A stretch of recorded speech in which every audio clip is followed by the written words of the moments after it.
Anyway, hanggat walang linaw na yan ay dinidesisyonan ng Supreme Court, walang period doon. Ano?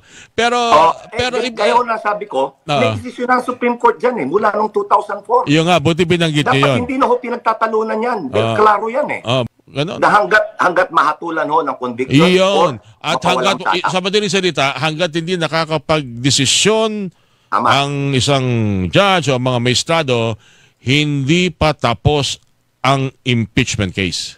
Opo. Kaya nga yung mga nagpapaliban o nagde-delay niyan, nagkakasala Dahil sinabi nga ng ating konstitusyon, dapat ang impeachment, once na i-file, dapat litisin forthwith. Alam mo yan, forthwith, proceed. Yung forthwith, ibig sabihin, agad-agad. Ang interpretasyon ng iba dyan, yung forthwith, forever.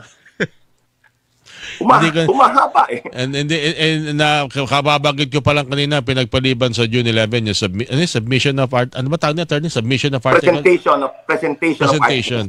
Yan, Kasi yung articles of impeachment, na-submit na noong Pebrero pa. Ngayon, naantala na ho ng 4 na buwan. Kaya yung forthwith, napawalang bisa. Sinabi agad-agad.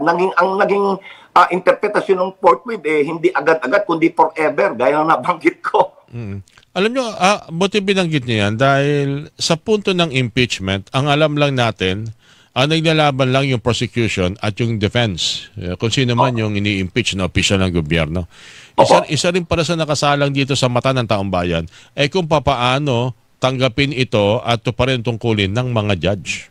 So itong mga nangyayaring ito, kung titingnan natin, medyo may epekto nito kung papaano tingnan ng taong bayan ang ating mga senador, kung papaano sila humawak ng impeachment. The longer that this is delayed, habang dinidelay ito, nagkakasala po, lumalabag sa saligang batas.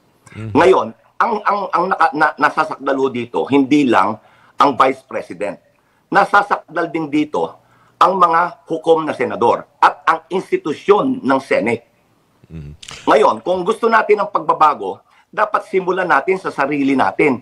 Pati ho ang taong bayan nasasakdal dito at hindi lang nasasakdal. Pati ho ang bayan dito ay hukom. Dahil titignan ng taong bayan kung paano itatrato ng mga senador itong impeachment na ito. Sila ba ay kikiling? Sila ba ay magtatangi? O sila ba ay magiging impartial?